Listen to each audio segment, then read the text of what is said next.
Olá, está começando o Chão e Paz, o seu programa do bem. Nesta edição você vai conferir um bate-papo sobre os desafios de ser catequista nos dias de hoje.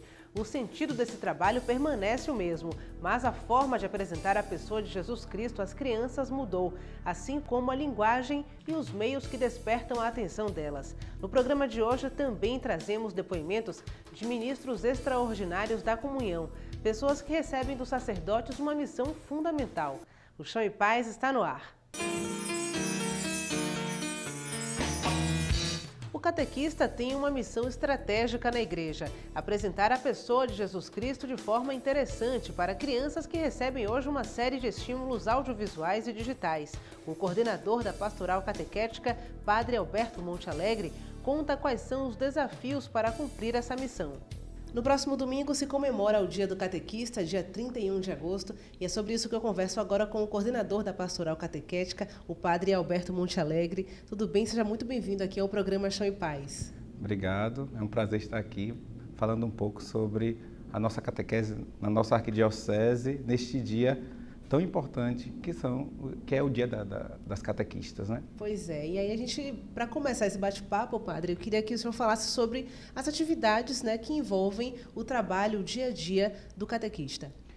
O dia a dia da catequista em cada comunidade paroquial, no fundo, é um dia que se volta, na maioria das vezes, para a catequese daqueles catequizandos que estão inscritos na catequese, né? Nesse processo de iniciação à vida cristã. Então, elas têm, ou eles, aqueles que exercem o ministério da catequese, têm esse trabalho, essa missão de, primeiro, preparar um encontro catequético cada semana, né, para que realmente os nossos catequizandos se sintam atraídos pela pessoa de Jesus Cristo, pela palavra de Deus que é transmitida nesses encontros. E, além disso, né, elas são convidadas no dia a dia da comunidade a serem testemunhas da fé, né? Porque a gente também catequiza, não somente com as palavras, mas também com o nosso testemunho, o modo como a gente vive a nossa fé.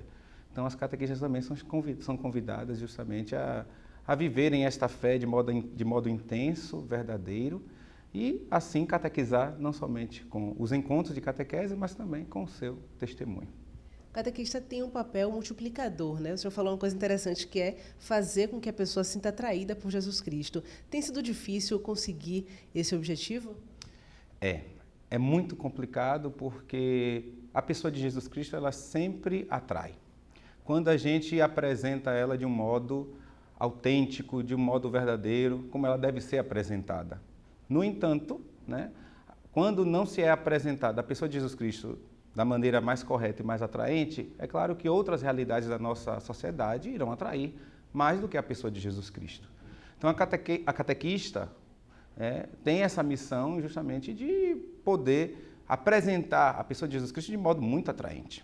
Isso envolve, hoje, na catequese dos jovens, na catequese das crianças, né, também uma nova metodologia, né, de fazer a catequese.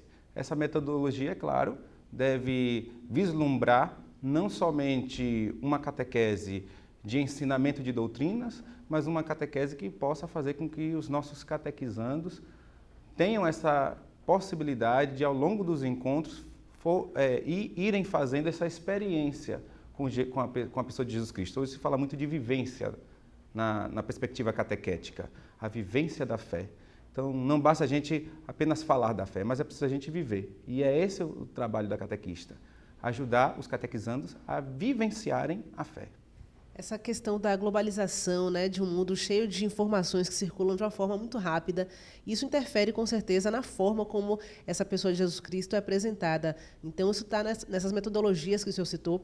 De que forma a postura do catequista tem mudado diante disso? Nessa perspectiva da globalização, da chuva de informações que existem nos nossos meios de comunicação e em meios de comunicação tão interativos, né, que hoje qualquer um pode colocar um vídeo na internet, qualquer um pode falar o que quiser na internet, né, nas redes sociais. Então, a catequista tem esse desafio justamente de poder equilibrar, né, essa gama de informações que muitas vezes não são informações tão boas, nem informações que ajudem o catequizando a crescer, né, na fé, no jeito de ser cristão. Então, a catequista também tem que saber utilizar os meios de comunicação. Ou seja, deve utilizar todas aquelas redes sociais que nos são oferecidas hoje também para catequizar. E nós temos como exemplo o Papa Bento XVI, o Papa João Paulo II, o Papa Francisco, que utiliza também esses meios de comunicações, principalmente as redes sociais, para falar de Jesus Cristo.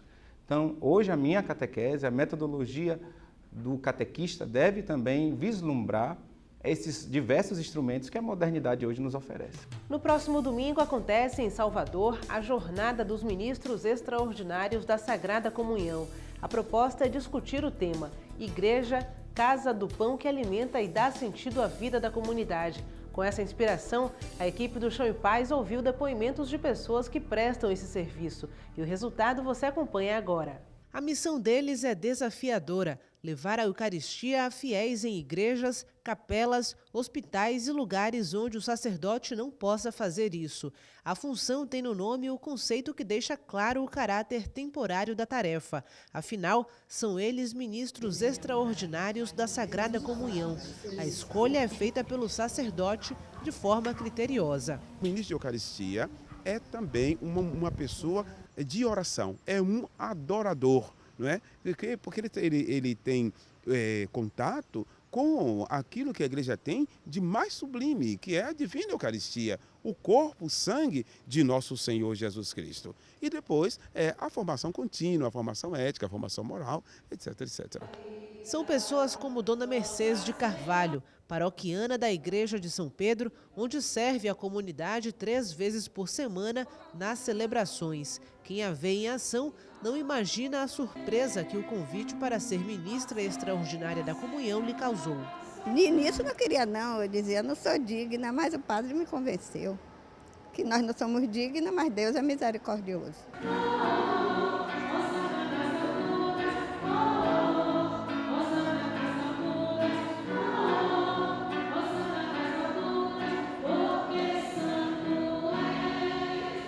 Dona Mercedes se recorda com carinho da última experiência que viveu com uma pessoa enferma, que por intermédio dela pôde receber pela última vez o sacramento da Eucaristia.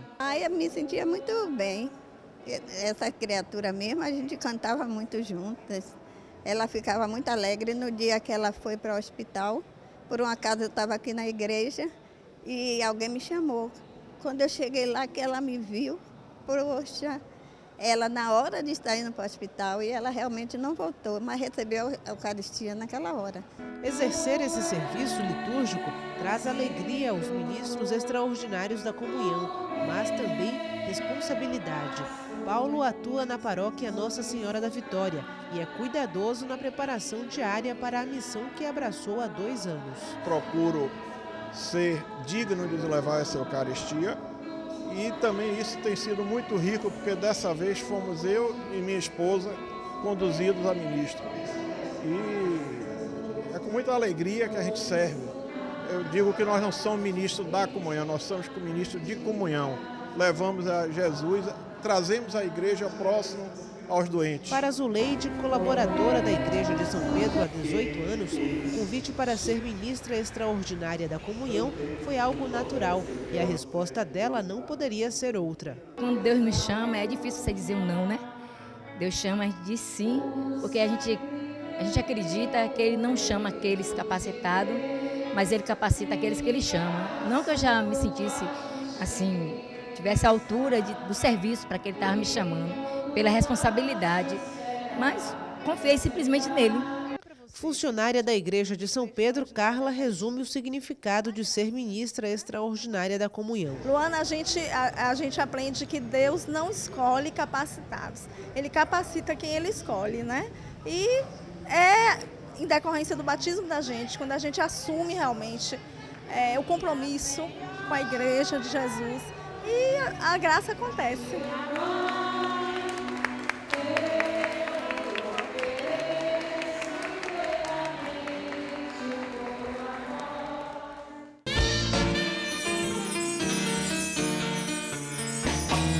Coordenador da Pastoral Catequética, Padre Alberto Montealegre, todo cristão deve ser catequista, mas para assumir esse desafio é preciso ter uma experiência de fé, é preciso dar testemunho.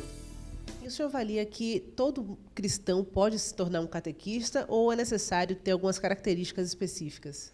Olha, na verdade, todo cristão hoje ele deve ser catequista, porque a igreja, nessa proposta de catequese, nesta época, né, ela nos chama justamente a criar uma comunidade que saiba catequizar. Ou seja, a catequese não está somente nas mãos dos catequistas, mas está nas mãos e é responsabilidade de toda a comunidade. Toda a comunidade deve iniciar os novos cristãos, saber acolher esses novos cristãos e iniciá-los na caminhada de fé. No entanto, é claro que para ser catequista, exercer esse ministério específico na nossa igreja, precisa de algumas características e de algumas qualidades. E essas qualidades, de modo especial, primeiro, é uma pessoa iniciada na fé, que tenha uma experiência de fé profunda, que possa não somente falar de catequese, como eu já disse, mas que possa também possibilitar os seus catequizandos a vivenciarem a fé e a pessoa de Jesus Cristo a partir do seu testemunho, do seu modo de viver a fé. Então, precisa ter essa qualidade, uma pessoa madura na fé, uma pessoa que tenha já feito a sua iniciação na vida cristã, ou seja, esteja inserida na comunidade, tenha experiência da vida comunitária, já tenha recebido, por exemplo, os 3 sacramentos da iniciação cristã, batismo, crisma e eucaristia, ame a palavra de Deus, conheça um pouco a palavra de Deus, mas também ame essa palavra, né? Seja uma pessoa integrada afetivamente, né? Psicologicamente, uma pessoa que tenha uma espiritualidade muito bem sedimentada, muito bem fundamentada. Então, são essas qualidades e outras que a gente pode citar que uma catequista pode e deve ter, né? Agora, isso não significa que quem não tem ainda essas qualidades não possa ser catequista. É claro que pode. Comece ajudando na sua catequese. As catequistas mais antigas, a gente deve sempre estar inserindo os nossos jovens nesse trabalho para que, assim, os nossos ministros na catequese possam crescer cada vez mais. O catequista deve ser exemplo, né, para o catequizando e, por outro lado, ele também tem exemplos na Bíblia, né, que tem diversos exemplos de pessoas que servem de inspiração. Quais deles o senhor citaria como principais inspirações, né, para a figura do catequista? Olha, são vários. Agora, 2, de modo muito específico, a gente não pode jamais esquecer. Primeiro é a Virgem Maria, né? Uma catequese que ela nos propõe com seu testemunho, a catequese do silêncio, né? Daquela que sabe escutar a Deus, daquela que sabe acolher a palavra de Deus, que sabe transmitir esta palavra e encorajar outros a seguir esta palavra que ela primeiro segue, que ela primeiro diz o seu sim, né? A quem ela primeiro diz o sim. E a outra pessoa que eu creio que nessa perspectiva missionária que hoje a igreja tanto fala, a partir de Aparecida, mas também a partir do documento do Papa, a alegria do Evangelho. Então, nessa perspectiva missionária, eu creio que a pessoa de São Paulo é uma pessoa que os catequistas precisam também estudar um pouquinho, até porque é um homem apaixonado pelo Evangelho, é um homem missionário ao extremo e um homem que doa a sua vida pela causa do Evangelho. Então, e tem uma metodologia muito, muito bonita de enculturação e de aproximação daqueles que não conhecem o Evangelho. Ele sabe cativar as pessoas para Jesus Cristo, né? Ao mesmo tempo, ele sabe acompanhar essas pessoas, né? O processo do acompanhamento da pessoa que está sendo iniciada na fé. Então, São Paulo tem essas características que nas suas cartas, nas suas viagens que estão escritas ali, expressadas ali nos Atos dos Apóstolos, que pode ajudar muito o catequista realmente a reconfigurar o seu jeito de fazer a catequese.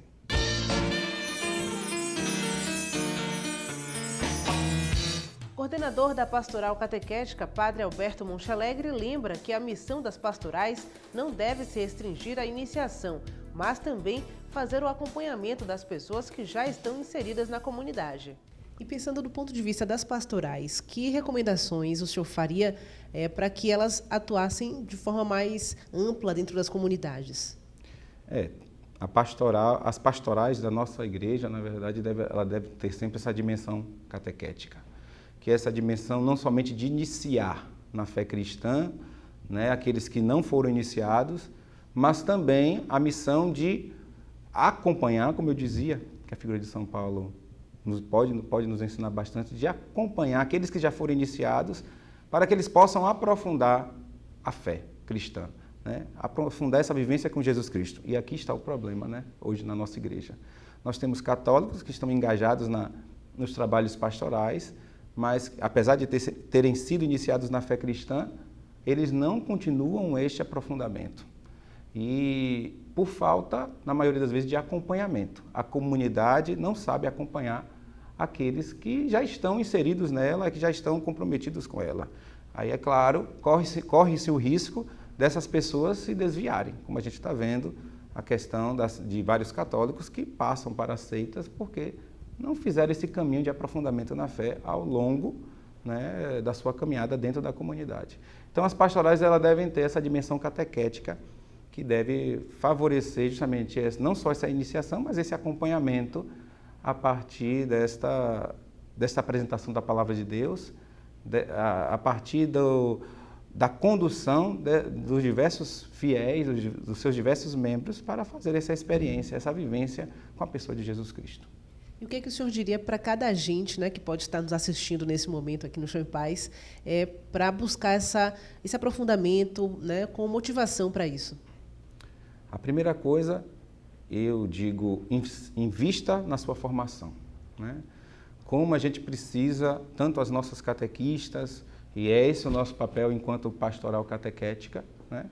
Possibilitar que elas possam continuar esse caminho de formação, e as nossas pastorais precisam favorecer isso. A formação é algo que não abrange somente o intelecto, mas também a dimensão espiritual.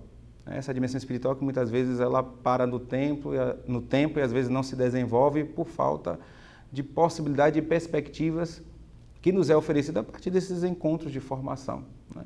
Então, eu creio que dentro das nossas comunidades devemos investir nessa formação dos nossos leigos, dos nossos agentes. E essa formação pode ajudar muito a gente saber viver a fé. Não basta a gente dizer que a gente é cristão, mas é preciso saber hoje ser cristão e viver a nossa fé cristã. Eu acho que aqui está o X da questão do nosso evangelizar, do nosso ser missionário, do nosso realizar os trabalhos pastorais que precisam ser realizados dentro da nossa comunidade e dentro da nossa sociedade. Tá certo, então com essas recomendações, com esses conselhos aqui do Padre Alberto Montealegre, a gente termina esse bate-papo, né, sobre o Dia do Catequista. Muito obrigada pela sua participação aqui no Chão em Paz. Foi um prazer e quero agradecer a toda a equipe do Chão em Paz, mas de modo especial agradecer aos catequistas da nossa arquidiocese que fazem um trabalho tão intenso, tão bonito nessa doação da sua vida por esse ministério tão importante dentro das nossas comunidades paroquiais. Então, quero agradecer e quero pedir que Deus abençoe, né, e recompense toda a doação, todo o serviço que vocês, catequistas, exercem na sua comunidade paroquial, que o Senhor possa abençoar e fortalecê-los. E cada vez mais, a partir do vosso testemunho, do vosso serviço, possam surgir mais catequistas para as nossas comunidades e assim nós possamos ter uma comunidade, uma igreja que saiba catequizar, que saiba iniciar na fé cristã, mas também acompanhar para que aqueles que são iniciados sejam também aprofundados nessa fé e possam, deste modo, ser missionários de fato da pessoa e da palavra de Jesus Cristo.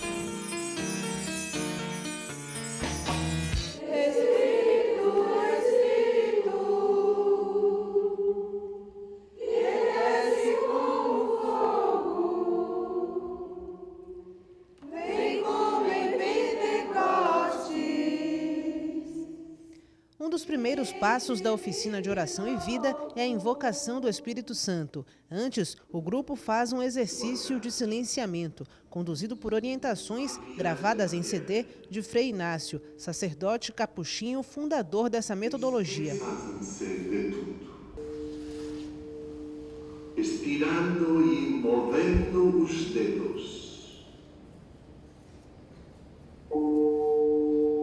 As As pessoas que vivem essa forma de meditação da palavra se reúnem por 2 horas, uma vez por semana, e experimentam uma forma diferente de ler a Bíblia. Então você vai perguntar assim: o que foi que Jesus me falou? E o que é que eu tenho que falar com Jesus? Qual a resposta que eu tenho que dar a Ele?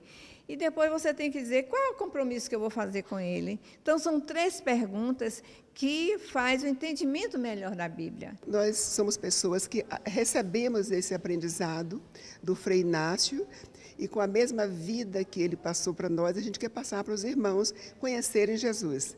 Mas conhecer na intimidade, através da oração, do diálogo constante, onde a gente se compromete a viver 15 semanas, dedicando 2 horas a cada semana ao encontro das oficinas de oração e vida.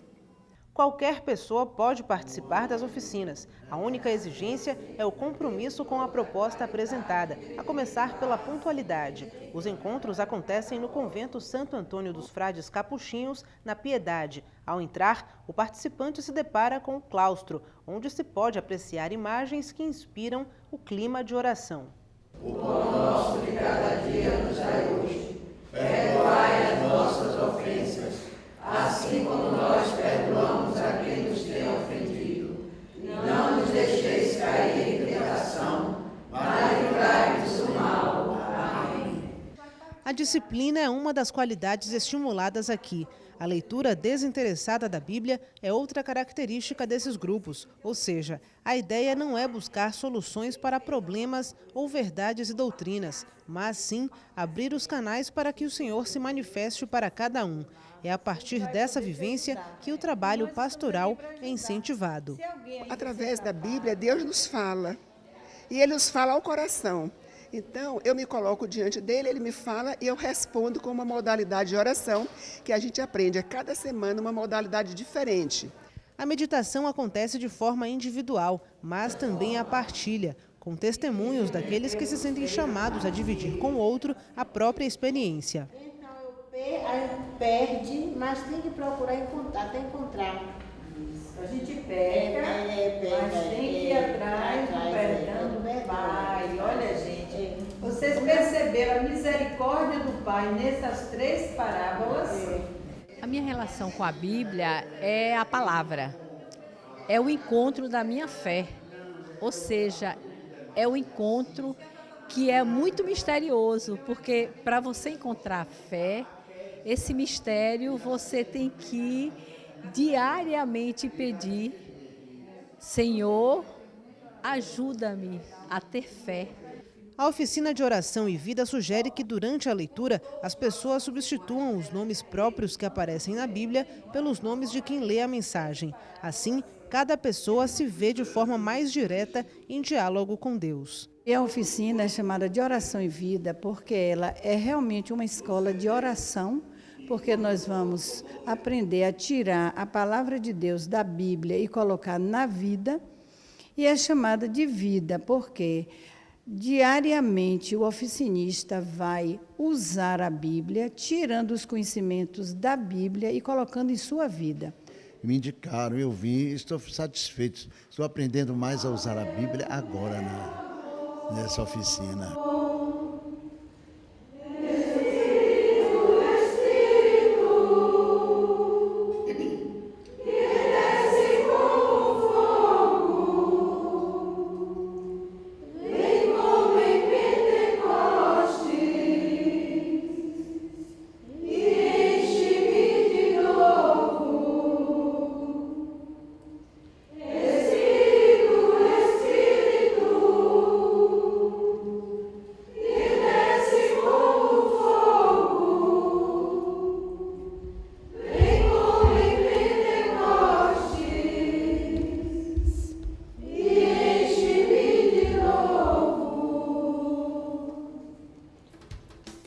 O Chão em Paz fica por aqui, mas você pode entrar em contato com a nossa equipe através do e-mail chãoepaz@arquidiocesesalvador.org.br e no nosso portal, o www.arquidiocesesalvador.org.br, você pode rever esta e outras edições do programa e também ficar por dentro do que acontece na nossa igreja. Para você, uma ótima semana. Fique com Deus e até o próximo Show em Paz.